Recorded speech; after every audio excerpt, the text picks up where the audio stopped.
அண்ணன் டிவி தினகரன் அவர்கள் அவர் வந்து தொடர்ந்து பேட்டி கொடுத்துட்டு காலைல ஒரு பேட்டி, சாயந்தரம் ஒரு பேட்டி, முடிஞ்சா மதியம் ஒரு பேட்டி கொடுத்துட்டு இருக்காரு. சூறாவளி சுற்றுமணம் போயிட்டு இருக்காரு. என்கிட்ட ஒன்றும் பதில் இல்லைங்க, உங்களுக்கு ஏதாவது கேள்வி இருந்தால் கேளுங்கன்னு சொல்லி சொல்றாரு. எல்லாத்தையும் போகும்போது ரொம்ப தெளிவாக சொல்றாரு. திடீர்னு ஒரு ஸ்ட்ராங்காக நிலைப்பாடு பார்க்குறோம். என்ன நிலைப்பாடு இருக்காரு? இபிஎஸ்ஐ தோற்கடிக்க வேண்டும். இதுதான் 2026 தேர்தலில் இவருடைய மனசில் இருக்கக்கூடிய விஷயமா இருக்குது. ரொம்ப தெளிவாக ஒரு விஷயத்தில் உறுதியாக இருக்கிறாரு. நாங்கள் வந்து தேசிய ஜனநாயக கூட்டணியில் சேருமா மாட்டோமா, வேற ஒரு கூட்டணி அமையுமா, புதிய கட்சிகள் உதயமாகுமா, மொத்தமாக இருக்கிற கணக்கெல்லாம் மாறுமா, அதெல்லாம் எங்களுக்கு தெரியாது. எங்களுக்கு ஒரே நோக்கம், இபிஎஸ் அவர்களே முதலமைச்சராக கூடாது. அவர் முதலமைச்சர் கேண்டிடேட் கிடையாது. நீங்கள் இபிஎஸ் முதலமைச்சர் கேண்டிடேட் கிடையாதுன்னு சொல்லுங்க, நாங்கள் திரும்ப வந்து நாங்கள் தேசிய ஜனநாயக கூட்டணிக்கு வந்து எங்களுக்கு பிரச்சனை இல்லை.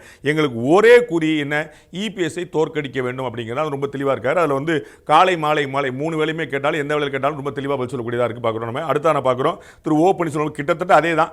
முதலமைச்சராக மட்டும் ஆக்கி விடக்கூடாதுப்பா அப்படின்னு சொல்லிட்டு ஒரு ஏடிஎம்கேல சேர்ந்துக்கிற கூட தயாராக இருக்கிறாரு. அவர் வந்து சில பெரிய மனிதர்கள்லாம் பேசினாங்க, சரி பண்ணாங்கன்னு அதிமுக உள்ள சேர்ந்துறதுக்கான வாய்ப்பு இருக்குது. ஆனால் அப்படிப்பட்ட வாய்ப்புகள் யாரும் அதிமுக பேசுறதுக்கான ஆட்கள் யாராவது இருக்கிறாங்களான்னு தெரியல. அந்த சந்தர்ப்பங்கள் நடக்க மாட்டேது.